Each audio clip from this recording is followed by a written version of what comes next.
Hi, I'm Rabbi Zoot, and welcome back to the channel. The last couple of weeks, we've been talking about congregations and the role they have to play in the moving forward of our world.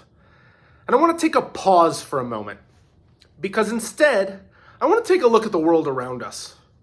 Since the last time that I filmed a video, we've come a long way in experiencing a lot of tension, a lot of conflict, and a lot of struggle. There's an ongoing conflict going on in Europe that is causing us all to experience high anxiety, trepidation, and concern for not only the human rights that are being violated, but also the geopolitics of how do we all fit together.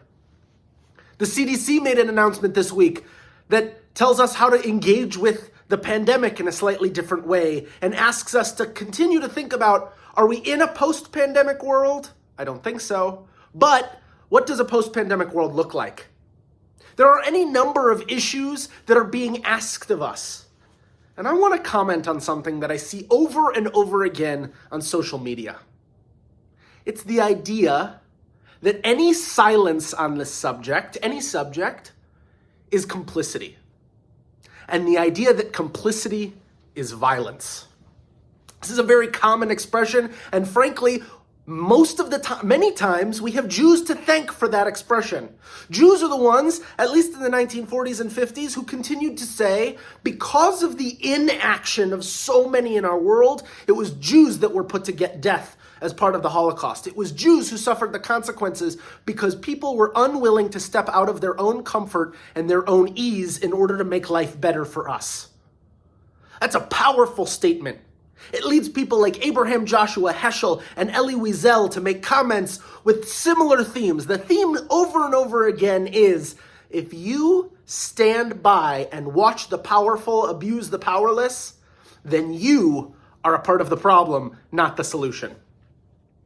I love that sentiment, and I think it's killing us. I think we've reached the limit of how much we can reasonably say you as an individual are responsible for solving all the problems you know about. Because we know about too many problems.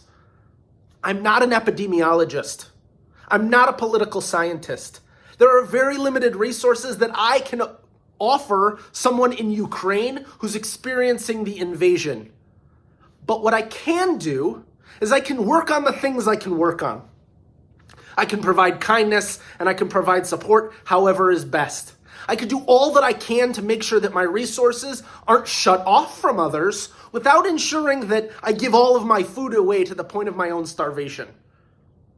We are at a point in society when we are asked to care about others to such a level that it creates our own demise. And I'm here to tell you, I don't think that's worth it when we are then incapable of helping further. I'm not saying we shouldn't help each other. If anything of the last several videos has shown you, helping one another is the foundation of living a thoughtfully engaged Jewish life and the foundation of building a world that we deserve. But what I am telling you is, we are not bad people for thoughtfully prioritizing, how do I engage with the world I'm living in right now, and also give the time and energy to the things outside of my experience. That's a balancing act. And it's a balancing act we're not doing very well just yet. Yes, complicity is a problem. But no, complicity is not violence. Violence is violence. Complicity leaves the space for violence. And that feels nuanced. I understand that it's easier to make a catchphrase that says, if you stand idly by, you're part of the problem. But we are living at a time where we know about problems at an unprecedented level. And we have to acknowledge that we are carrying too many things at once. Let's talk about an example. If somebody is experiencing a simcha in their life, a happy celebration, are they allowed to be happy in this moment while there's a war brewing? Are you allowed to celebrate the birth of a new child, the start of a new relationship, the purchase of a new home? Are you allowed to celebrate wonderful things happening in your life, even while there's suffering in the world? The answer has to be yes. We as human beings are tasked with doing the complicated work of holding more than one feeling at a time. And social media continues to work to shame us into saying if injustice anywhere exists, then you better not be happy. Now, I love the quote, "Injustice anywhere is a threat to justice everywhere." That is a beautiful idea, and it inspires us to say, don't sit back. Don't be comfortable with how good you have it, because there may be somebody who's suffering, and if they're suffering, you can't get too cozy. But at the same time, we also can't put ourselves in a position where you're so systematically miserable that the sheer existence of other suffering makes our joy impossible.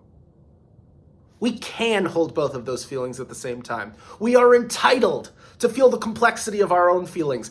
Let's flip it the other direction, by the way. What happens when we're the ones experiencing grief and sorrow and pain and struggle? Does that mean we require that everyone in our lives be equally miserable to us? I don't think so. That's an unfair expectation. Instead, we need to understand, what are the limits of what I can offer? What's the best I can give? And also, how can I be most supportive in ensuring that I live my own experience and I give each individual in the world the opportunity to do the same?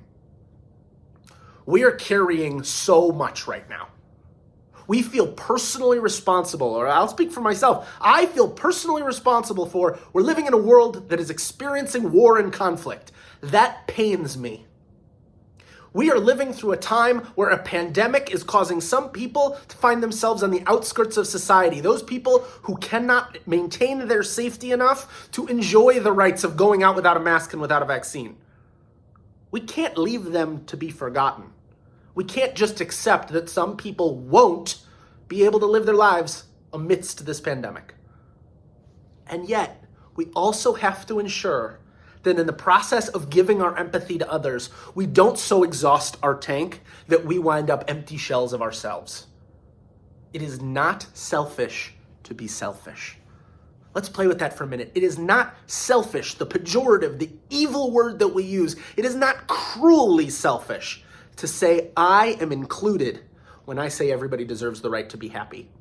It is not disrespectful to say, I deserve to ensure that my needs are met alongside everyone else's. But that's a balance to strike. How do we take care of ourselves while taking care of the world? I don't know. If I had all those answers, I don't know what I'd be doing. But I do know that we need to be kinder to ourselves as we do this work of making the world a better place.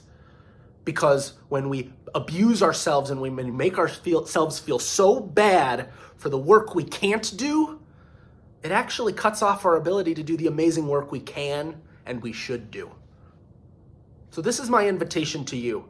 Figure out how much you can do and do that. Do as much of it as you possibly can, and when you reach your limit, stop.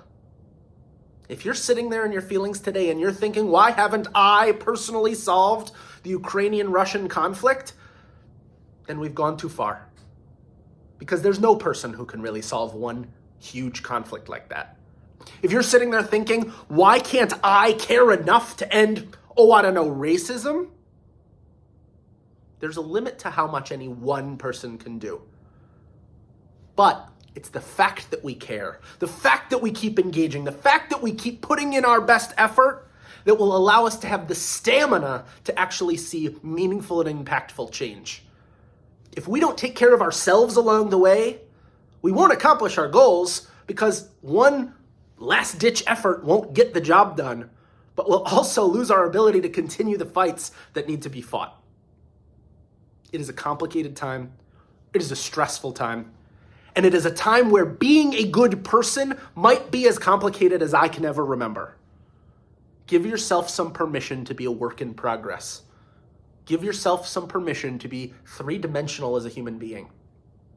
And do all you can to ensure that everyone has the opportunity to be treated with kindness, with compassion, and with love, including yourself. I look forward to continuing the conversation next week. Thank you so much, and have a great day.